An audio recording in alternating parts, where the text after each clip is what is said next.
I grew up in Russia. I went to high school in Russia, and I went to college in Russia. And today, I think yesterday, I've realized that I've never actually read Dr. Zhivago.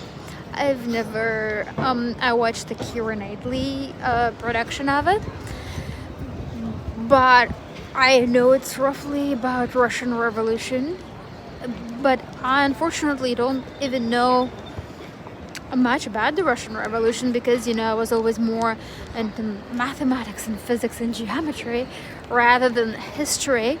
And I also think that Russian Revolution was towards high school, towards the graduation, where I already knew that my focus is never going to be in history, and I was like. And I knew that at the final exam to graduate school, I probably wouldn't need to go in the depth about specifically Russian Revolution, but because Russian history is long and intricate. So today I've actually Googled who were the Reds and who were the Whites during the Russian Revolution because I did not even know that. So it turns out the Reds were the people who wanted to build communism in the country. I mean, it sounds kind of obvious, but it's not to me. I don't know why. The Whites were the people who were against the communists, but again, it's not like they wanted to bring the Tsar Russia back because it was impossible, but they rather wanted just to defeat the communists and then kind of get together and see what type of country we want to build.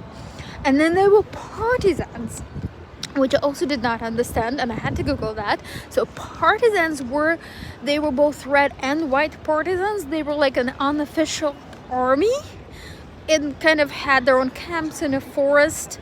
And if, for example, a location was occupied by the Reds or the Whites, the opposite color partisans, or like the white partisans in the red occupied territory, would be, rebelling or whatever, organizing different protests, different functions.